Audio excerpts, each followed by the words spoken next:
और मालती ने उसको शुरू से लेकर अब तक की सारी घटना कह सुनाई। अगर उसने तुम्हारे बेटे को वश में कर रखा है तो वो जरूर सुहागन चुड़ैल होगी। सुहागन चुड़ैल वो क्या होती है? कैसी औरत जिसकी मौत शादी की रात हो जाए और वो मरने के बाद सुहागन चुड़ैल बन जाती है। उसकी यही ख्वाहिश होती है कि वो एक शादीशुदा जिंदगी का सुख भोग सके, लेकिन उस चुड़ैल को जवान रहने के लिए मर्दों की खून की जरूरत होती है।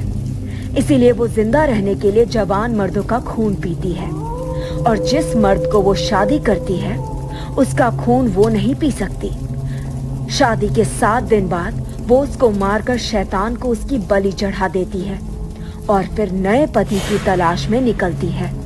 ओह नो, आज उसकी शादी का 7वां दिन है। इसका मतलब है राजवीर की जान को भी खतरा है। फिर तो हमें अभी निकलना होगा, कहीं देर न हो जाए। ये वक्त रात के 12 बजे का था।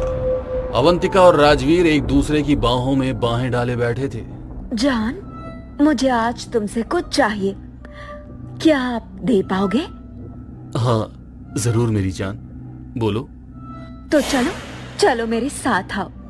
अवंतिका ने राजवीर का हाथ थामा और फिर ये दोनों घर से निकल गए। बाहर पहले से ही ये तीनों छिपी हुई थी। ये तो राजवीर को कहीं ले जा रही है। इतना भावुक होना ठीक नहीं है। अभी हम कुछ नहीं कर सकते। अभी हमें इनका पीछा करना होगा। अब ये तीनों थोड़े फासले से इनका पीछा करने लगी। वो राजवीर को एक गुफा के अंदर ले गई। मुझे बहुत डर लग रहा है। डरो नहीं, और जब तक मैं न कहूँ कुछ करने की जरूरत नहीं है।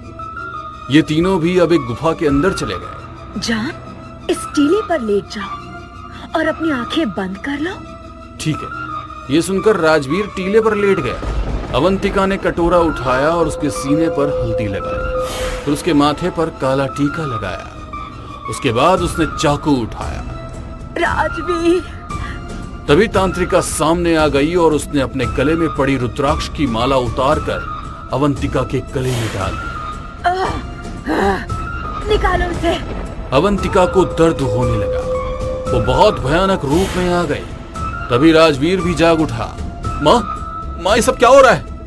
राजवीर ने जब अवंतिका का भयानक रूप देखा तो उसके पैरों तले जमीन निकल गई। राजवीर बेटा, ये एक चुड़ैल है, तुम्हारी सुहागन नहीं। इस माला को मेरे गले से निकालो। तभी तंत्रिका ने उसी के चाकू से अवंतिका की चोटी काट डाली। नहीं। और फिर उस पर तेल डालकर उसमें आग लगा दी। उसके जलते ही अवंतिका का शरीर भी जलकर खत्म हो गया।